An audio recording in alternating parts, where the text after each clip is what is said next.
What's up everyone, my name is DeadVerse, and today we're going to build a Necrofluid Gauntlet wonder weapon on Ashes of the Damned. The first thing we're going to do is get our class set up so that we're able to do this easier and efficient. Alright, so this is our class setup: LMG, melee weapon, Aether Shroud, stun grenade, Semtex, and these gobblegums. Next, we're going to open this door to Genesis Tower spawn and grab Ted's head. Now, we're going to build Old Tessie with Ted's head. Interact on the left side of the door and Ted will be built. Next, we're going to go to Vandal Farm so that we can turn on power and also the generator. Alright, we're going to turn on the generator by shooting these spores off, and this makes it much easier. Alright, shoot the last spore on top. Next, we're going to go inside this barn to turn on power. Go on the left side of the barn up these stairs, make a right, make a left, and you will turn on power. Next, we're going to go to Blackwater Lake so that we can turn on the generator and power. Just take the opposite route from spawn. Alright, now we are at the generator. Shoot these spores off this generator as well. It's going to take a while, however, we will get it done. Now we're going to shoot off this big generator spore. And I'm going to show you guys how to get power. Go inside this cabin, open the door, go up the stairs, make a left, and flip the switch. Now we're going to go downstairs into the car so we can go to Ashwood to turn on the last generator and power. Alright, now we're going to take this left path towards the zip line. And there are two doors we're going to need to open. Open this first door, now the second door, and shoot off the spores from this generator to turn on power. It will take a few steps. Alright, now we're going to shoot this last one. And now we go up the stairs, make a right, and the power switch is right there. We're going to go down so we can build Pack-a-Punch on top of Old Tessie. Get inside Old Tessie, go into the garage, and on the right side you will build the Pack-a-Punch. It will take a few tries, however, it is manageable. Now you crack those knuckles, Pack-a-Punch is now built. Alright, so from here I'm going to show you guys how to get Juggernaut. This will be helpful so that you're able to easily beat Uber Klaus, which is where we need to get one of the pieces for the Necrofluid Gauntlet wonder weapon. Alright, from here we're going to go so that we can get the arsenal station so that we can upgrade our weapons. Now what we're going to do is that for Uber Klaus, he is weak to crowd freeze, so we're going to add that as well. Alright, now from here we're going to go upgrade our weapon because of course Uber Klaus is pretty strong and we want to make sure he's not going to kill us. Alright, now from here I'm going to show you guys the path to get Uber Klaus. I would suggest taking the right path easier. Alright, we have arrived, and on round day is when Uber Klaus spawns in.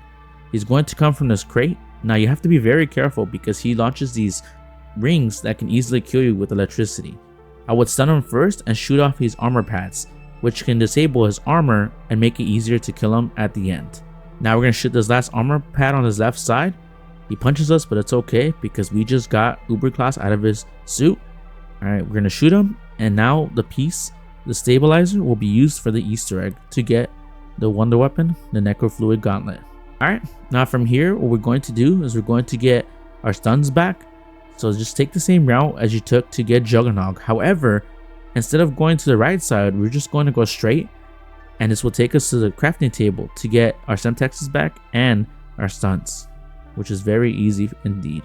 Next, we need to wake up Klaus. In order to do that, from the generator spawn of Ashwood, we're going to take a left, go left again, take a right, and go inside this door over here. Once there, we're going to place a stabilizer chip, and it will say that update requires to restart. To complete this step, you will need to throw stun grenades quickly at Klaus to wake him up. You will see right now that he will wake up as his eyes are glowing red. Now from there, installation has been completed, and from here we can go on to the next step, which will be to go to Zyra Cosmodrone. Alright, so take the zipline down, go inside his vehicle, and from here we will take the path. Now I would say use your boosters to make it there quite fast. Once we arrived at Cosmodrone, it is important that you place Old Tessie in the same direction from where you came from to make this step easier. Now from the jump pad, you're going to go down the steps on the right and open this door right here. Now you want to call in Klaus so he can slam this panel so you're able to activate it. Make sure you have insta-kill ready for this next step. Now once you activate the panel, activate insta-kill and stand in this red circle as the scan progress continues. Only you can be in there, not your teammates or Klaus. The insta-kill is to make it easier for you to survive as the progress continues. Now the progress is coming to an end.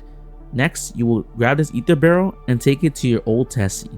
This is because we need to go to the 3 generators to fill it up. Now from here, you're going to go inside Old Tessie, and we're going to go this specific path so that we're able to fill up the 3 Aether generators. I would suggest boosting to get there faster. Once we arrived at Ashwood, I would suggest taking this path so that you're able to get to the generator much easier. This is because this is the quickest path to the generator. As you see here, we're going over these railings, going down, and now to the generator. Place the Aether Barrel inside, and your goal is to survive as long as possible while the refined energy is going inside of the Aether Barrel. I would suggest throwing your Semtexes to make it easier. Alright, from here, now you're going to grab the Aether Barrel because you only have 1 minute and 40 seconds to get it to the next station. Now, one thing to note is that you cannot go on any of the jump pads because it will leave the Aether Barrel right there and you will be wasting time. What's best is to go back into your Old Tessie and travel throughout the map that way. It is fully secured on the back of your vehicle. Alright, so now we took the left path to Blackwater Lake because this is the quickest path to the next generator. Place the Aether Barrel inside and do the same steps. Just wait until the Aether Barrel fills up. Now the Aether Barrel is about to be filled up, and we're going to grab it from here and take it to the last place at Van Thorn Farm, and we are going to get the refined energy from this last generator. It's going to take a few seconds, however, we will get it completed very soon. Now we have received the refined energy from this generator, and we're going to take it down the cellar to place it inside of the box. So take this path down the cellar, and there will be a box right here. We will go to the back side of the box and place the Aether energy inside.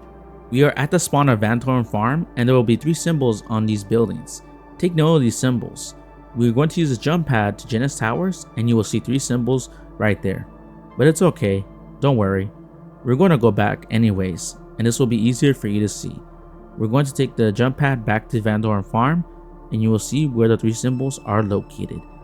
I've made this easier for you to see. Every game it is different, however, I want to make sure that you guys know at least the positioning of the symbols so that you're able to take note of it. Alright, now from the spawn of Van Thorn Farm, we're going to go back down into the cellar. Just go straight from here. Alright, now we're going to go left, down, and right here. Put the 3 symbols on the cube. And from here, activate the eye. After activating the eye, you will get the Necrofluid Gauntlet. And now you're going to shoot these spores and reload as you do. This will go into your weapon, and you have to do this step because you're in a lockdown phase. This is where Aether Shroud comes in very handy. As you're shooting these spores, activate Aether Shroud so that you're not attacked by the zombies. Now you're going to shoot them and reload them. The purpose of this step is to teach you how to use the wonder weapon, the Necrofluid Gauntlet, as now you have achieved the steps to get this wonder weapon. If you enjoyed this video, leave a like and subscribe. See you on the next one.